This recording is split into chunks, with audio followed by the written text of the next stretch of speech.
Okay, in today's video, I wanted to talk very quickly about another aspect of dialectical materialism.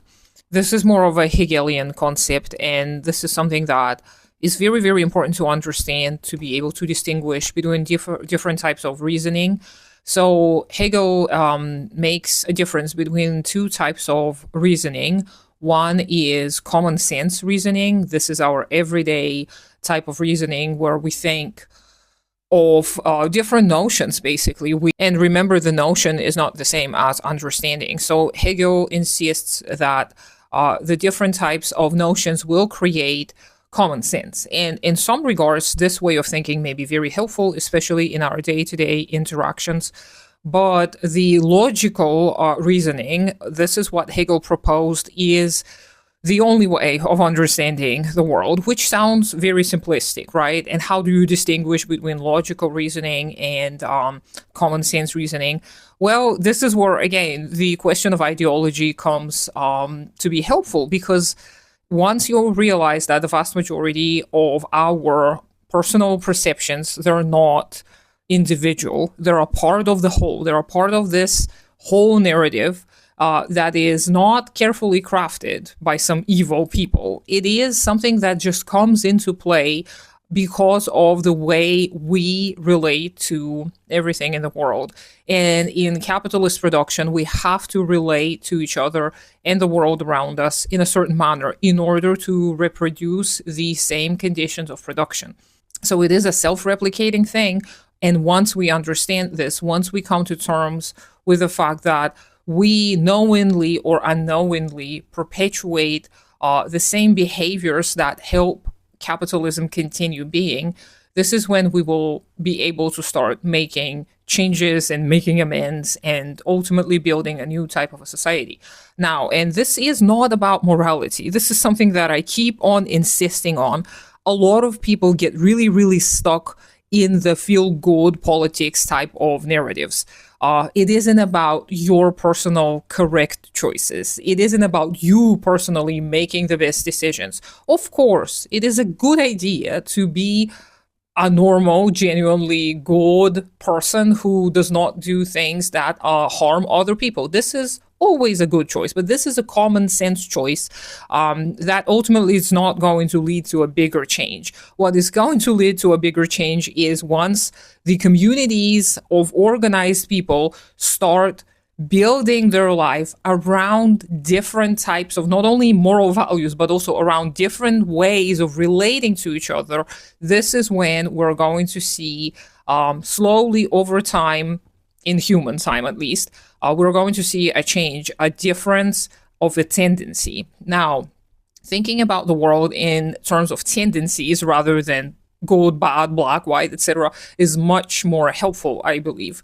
If you look at the world today, you will see that a lot of places all over the world has socialist and capitalist tendencies. And this is what Marina Burik talked about in her work, A Virtualized World of Capitalism.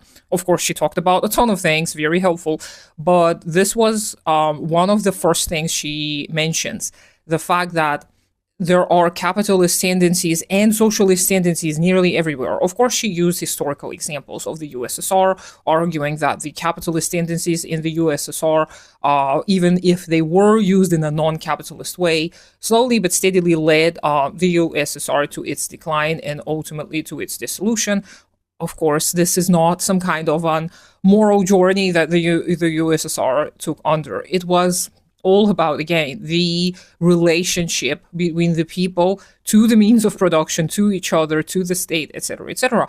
Now, and whenever people start talking about communities and building foundational, strong communities, people start thinking of communes. And this is, again, showcasing just how good the modern capitalist ideological institutions are at creating mythos, because communes are a part of the capitalist mythos. If you don't like living in the conditions where you are exploited, go off with the people who are like-minded and build your own little whatever and live in your own personal paradise.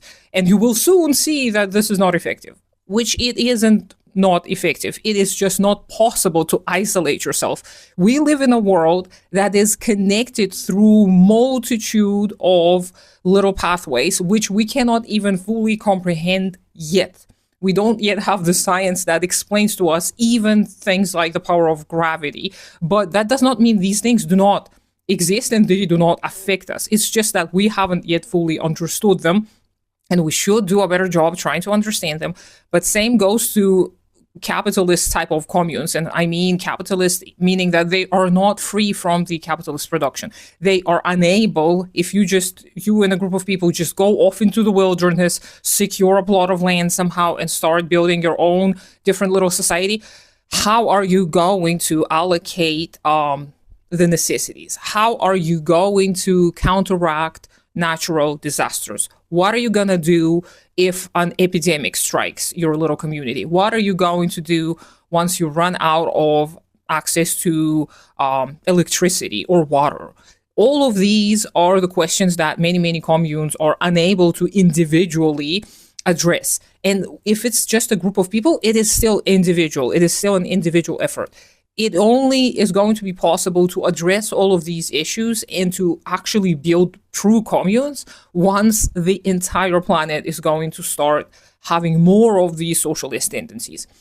This is not Trotskyism, okay? Lenin talked about world revolution. Lenin talked about how it is very highly unlikely that an individual state is going to be able to build socialism. Stalin thought differently, but we are where we are. And neither Stalin nor Lenin nor Trotsky, none of them, including Marx, none of them were right about everything. That is just not possible for a person to be right about everything. And they were speaking from their positions in history, from the positions they had, from the data they were able to gather, etc., etc. They were able to come to certain conclusions, and we need to take these conclusions and look at them dialectically, look at them from the new concrete data that arises out of the circumstances, and we can see how we can add, subtract, amend, change, improve, etc. And as we do so, we realize that using common sense thinking, this can be reserved for day-to-day interactions, to little things, little decisions, but ultimately we all should adopt logical thinking, the way that Hegel proposes it. And logical thinking can only be built upon a foundation of true understanding. And in the last video, I did talk about the differences between notion and concept. So conceptualization, Hegel saw as an ultimate ability to be able to speak about the truth.